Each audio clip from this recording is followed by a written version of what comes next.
Okay, now as promised, now that we know how to write those equations, we're going to figure out how to solve those equations. So the first thing that I do is I like to draw a line through the equal sign. Once again, I'm sorry, I don't know why this keeps getting blurry back and forth, to separate out my equations.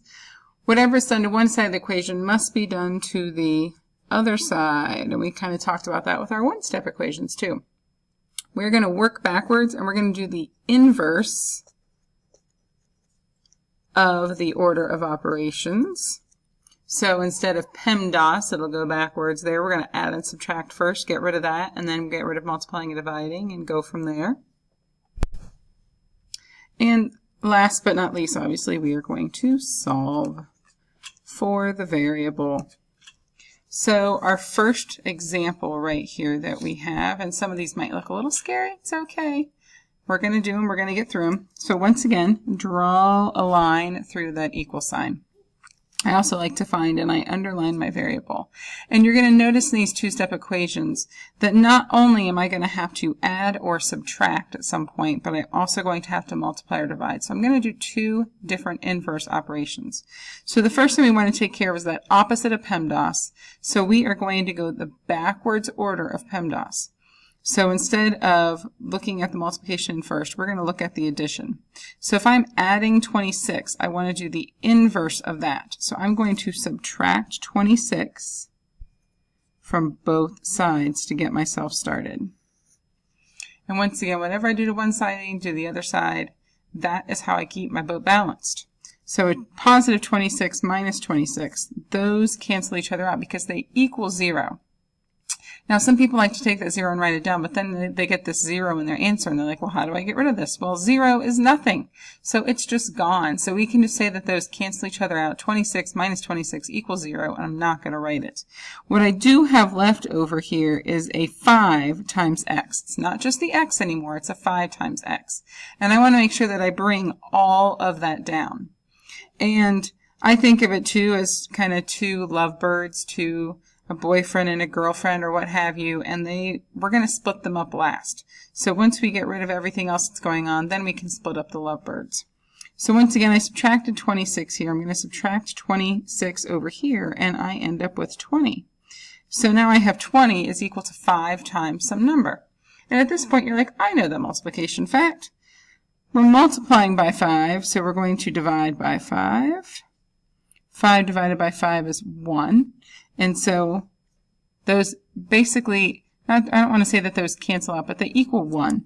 And so I'm going to get 1x, which we typically just write as x. So 20 divided by 5 is 4. So that means x equals 4.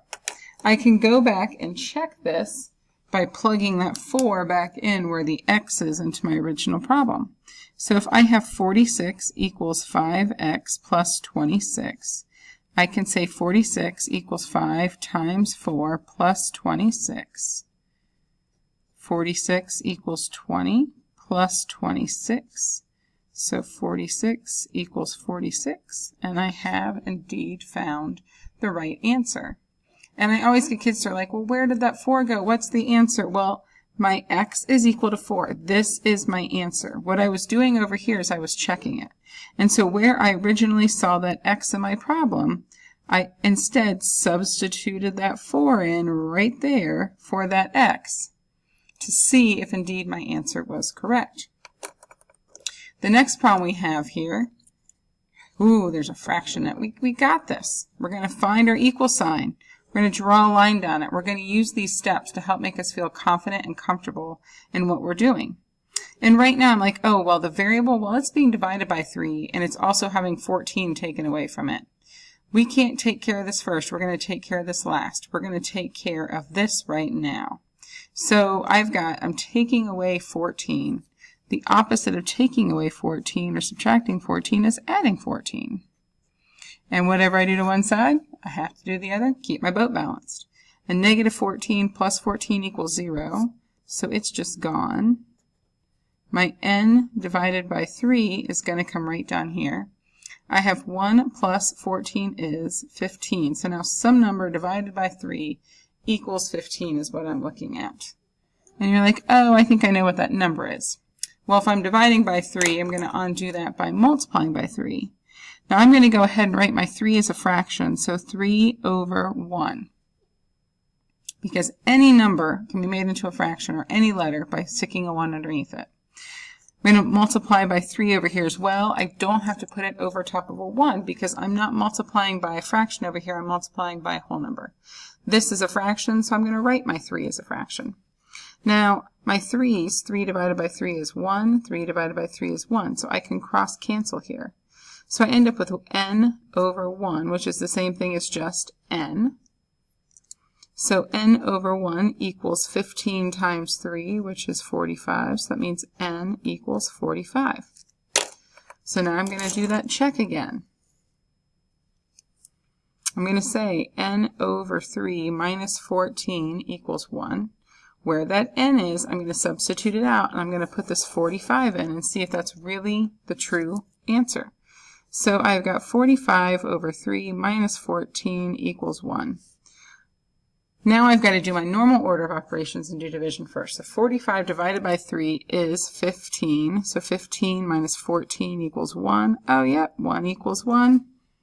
We've done a good job there again. Our next one over here, we have 11 equals 5 plus 3/5 times a. Don't let the fractions scare you. Follow your steps. Put that line down. There is my variable. It's being multiplied here, but remember when we're solving the problem, we're going to do the opposite of PEMDAS. So right now I'm adding a 5 to it. This is a positive 5, and this is a positive 3/5 a. So since that's a positive 5, I got to get rid of it by doing its opposite, which is a negative 5. Whatever I do to one side, pardon my dog hair there, got to do to the other side. So 5 minus 5 is 0, so they're just gone. I'm not going to rewrite them. And 3/5 times a is still around. It's still there. It just came down. I haven't gotten rid of it. I've got 11 minus 5, which is 6. So now I have 3/5 of some number is 6. Now if you remember from before, I'm multiplying by a fraction, which means I'm going to divide by a fraction. But dividing by a fraction, so if I say I'm going to divide by 3/5, if you remember from our complex fractions, when I divide by a fraction, that actually means I'm going to do multiplication of those fractions. Because 3/5 a divided by 3/5 would be 3/5 a times 5/3. So same thing would happen over here. So I'm going to end up with 6 times 5/3 over here. When I do this, 3 times 5 equals 15, and 5 times 3 equals 15. So I have 15 over 15a, which equals 1a, which is exactly what I want. Over here, I've got that fraction times a whole number. So I'm going to write my 6 up top and put a 1 underneath so that I have 2 fractions there. Now I can reduce these. They're not going to reduce down to 1, but this 3 divided by 3 will become a 1. 1 in the denominator is nice because then it's just whatever's on top. 6 divided by 3 is 2. So I'm going to end up with 10 equals a. When I go back and I plug that in and I say 11 equals 5 plus 3/5 times a, and where that a is, I'm going to put in a 10. So 11 equals 5 plus 3/5 times 10, and I'm going to go ahead and write the 10 as 10 over 1 as a fraction. These reduce. That becomes a 1, that becomes a 2, so 3 times 2 is going to be 6 over 1, which is 6. So now I have 6 plus 5 equals 11. So 11 equals 11, and my answer does indeed check out. Now this last one probably looks the craziest to you. And this is going to be that one time where every rule has an exception. So when I look at this, you're like, oh, Mrs. Williams, you said we need to take care of that addition first before we can take care of that division and undo it. In this case, we are actually going to get rid of that negative 3 underneath first. And in order to do that, I am dividing by that -3. This line right here tells me I am dividing by it. So I need to do the inverse of that, which is multiply.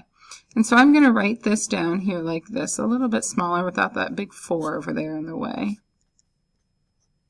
Now, what I'm going to do is I'm going to multiply this by -3, and whatever I do on that side, I'm going to do on this side. These 3's are going to cancel out. So this goes over top of a 1. Well, 4x plus 5 over top of 1 is just the same thing as 4x plus 5. So this became that. On this other side here, I end up with a positive 21. Now I'm going to draw my line and subtract 5 from both sides.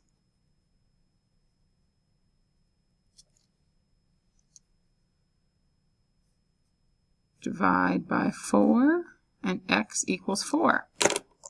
When I go back and I plug that back in, I'm going to get 4x plus 5 over -3 equals -7. I'm going to have 4 times 4 plus 5 divided by -3 equals -7. 4 times 4 is 16 plus 5 over -3 equals -7. 21 over -3, -7 equals -7, and my answer does indeed check out. What I'm going to do down here at the bottom is I'm going to have some example problems for you in just a moment that I want you to pause and try out. Alright, so what I want you to do right now is pause this video. I want you to write down these 4 examples and I want you to try them out. Then I want you to turn the video back on and check your answers. Alright, so go ahead. Once again, you can pause this video and you can check out to see if your answers match up with mine. Now, as promised, we're going to have the solutions to these word problems. I'm going to work them quietly. See if you can follow along with what is going on.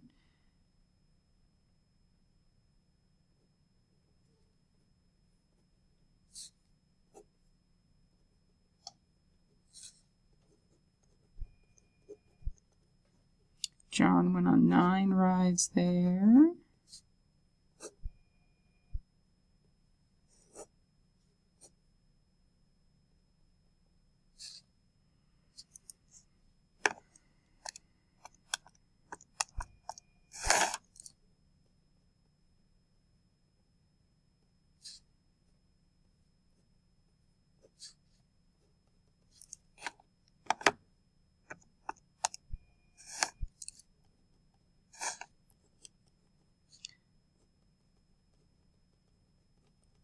Purchased 93 t-shirts.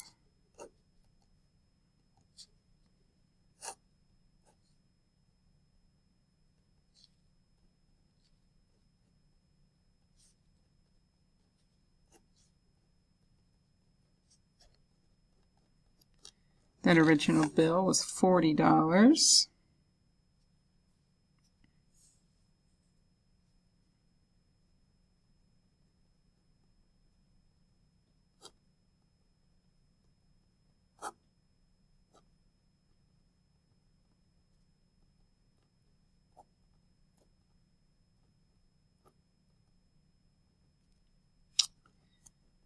We have a width of 8 centimeters there.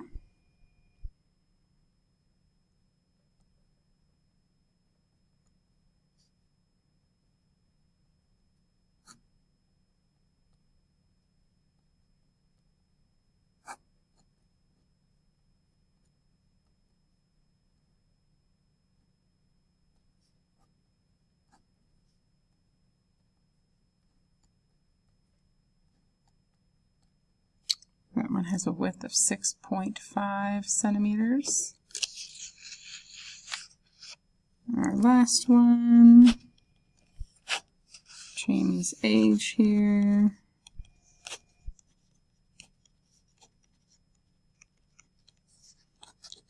And Jamie is 11 years old.